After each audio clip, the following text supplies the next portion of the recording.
தெய்வத்தின் குரல் 3ஆம் பாகம். தன் கையே தனக்கு உதவி, பெரியோர்கள் உதாரணம். பெரிய ஆச்சாரிய ஸ்தானத்தில் இருந்தவர்களில் கூட தங்கள் காரியத்தை சிஷ்யர்களிடம் விடாமல் தாங்களே செய்து கொண்டவர்கள் உண்டு.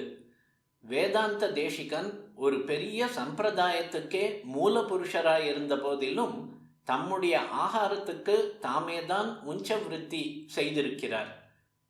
திருவையாற்றில் தியாகராஜ சுவாமிகளும் இப்படி பண்ணி இருக்கிறார். இவர்களுக்கு எத்தனையோ பேர் சத்காரம் ராஜோபச்சாரமே பண்ண காத்து கொண்டிருப்பார்கள்.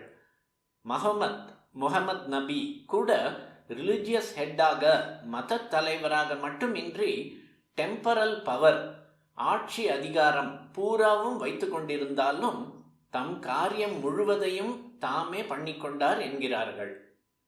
நாமதேவர், கோரா கும்பர், திருநீலகண்ட நாயனார், திருக்குறிப்பு தொண்ட நாயனார் போன்ற மகா பாகவதர்களும் சிவனடியார்களும் தங்கள் குடும்ப டியூட்டிக்காக தையல் வேலை, குசவு வேலை, ஏகாலி தொழில் இவைகளை விடாமலே பண்ணி வந்திருக்கிறார்கள். சிவாஜி தன் ராஜ்யத்தையே சமர்த்த ராமதாஸின் காலடியில் குரு தட்சிணையாக போட்டுவிட்டு அவர் பெயரில்தான் ராஜ்யபாரம் பண்ணினான். அப்படி இருந்தும் ராமதாஸ் மதுகரி பிக்ஷை தான் வைத்து கொண்டிருந்தார். குறிப்பு: மதுகரம் என்றால் வண்டு.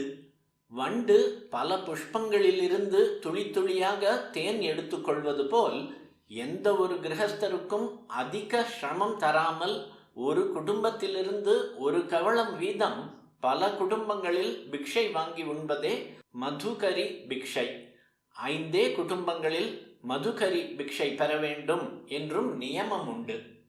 தங்கள் பொருட்டு பிரத்தியாரை சிரமப்படுத்தக்கூடாது என்ற உசந்த கொள்கைதான் இதற்கு காரணம்.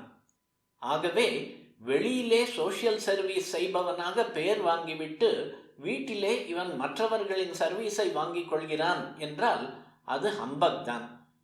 ஆனால் வீட்டு காரியம், சொந்த காரியம் என்பதும் சாஸ்திர சம்மதமானதாக இருக்க வேண்டும்.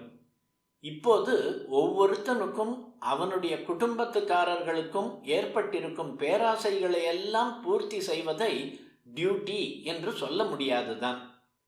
இத்தனையையும் கவனித்துவிட்டுத்தான் ஒருத்தன் பொது தொண்டுக்கு போகலாம் என்றால் பொது தொண்டே நடக்காது. வீட்டு மனுஷியர்கள் அப்படி சொல்வதை கேட்க வேண்டும் என்பதில்லை.